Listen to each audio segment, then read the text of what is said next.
இருக்காங்க, இப்படியும் இருக்காங்க. என்ன ஜென்மங்களா இருப்பாங்க. நவண்டு நவண்டு போனாலும் அந்த நாய்க்கு நடக்கவே முடியல. 2 கைக்கும் அடிபட்டுருக்குது 2 கையிலயும். அது எப்படி நடந்து போயிட்டுருக்கும். தூக்கிட்டு போய் போட்டாங்க அவளுக்கு. மறுநாள் அந்த கடைக்கார பையன் வந்து கேட்டாங்க. "ஏக்கா எப்படி இருக்குது?" அப்படின்னு. "இல்லைப்பா காணோம். நான் தேடி பார்த்தேன் காணோம்ன்னு." நானும் அந்த பக்கம்லாம் போய் தேடிட்டு வந்தேங்க.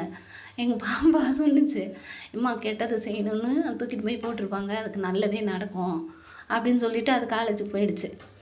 நான் உடனே சரி அப்படின்னு சொல்லிட்டு பக்கத்து வீட்ல பூனைக்கு மருந்து ஊத்துன்னு சொன்னாங்களா, அங்கே போயிட்டு திரும்பி வந்தேனா, வரும்போது அந்த கடைக்கார பையன் சொன்னான், "அக்கா அது எங்கேயும் போகலக்கா.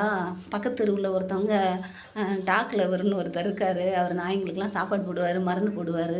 போன தடவை கூட இங்கே குரங்கு கடிச்சதில்ல, அவர் மருந்து போட்டார்ல, ஆமா அவங்க வீட்டாண்ட தாங்க கிடக்குது அது." நான் சரி போய் தூக்கலாமேன்னு பார்த்தேன். ஆனா உடனே சரி அவங்க தான் பார்த்துக்குருவார்ல அப்படின்னு சொல்லிட்டு வந்துட்டேன்க்கா அப்படின்னேன். "அப்படியா சரி அவர் பார்த்துக்குவார்ல. அவர் இங்கே ஏதாவது அடிபட்டுச்சுன்னா அவர் தாங்க தூக்கிட்டு போய் வச்சிருப்பாரு. ஒரு 2 தெரு தள்ளி இருக்காரு." அப்படின்னு சொல்லிட்டு விட்டுட்டேங்க. அதே இது சாயந்தரம் சாப்பாடு நாய்ங்களுக்கு சாப்பாடு போடுறதுக்காண்டி கீழ போனேன்னா, அவர் சொன்னாரு, "பார்த்தீங்களா உள்ள இருக்கான்னு?" "இல்லக்கா வெளியில தான்க்கா கிடந்தது. நான் அவர எடுத்துட்டு போயிருவேன்னு பார்த்தேன். அவர்ட்ட குடுத்துட்டு வந்தீங்களாண்ணா?" "இல்ல வெளிய தான் இருந்தது. சரி அவரும் பார்த்துக்குருவாருண்ணா." மனசு கேட்கலங்க எனக்கு.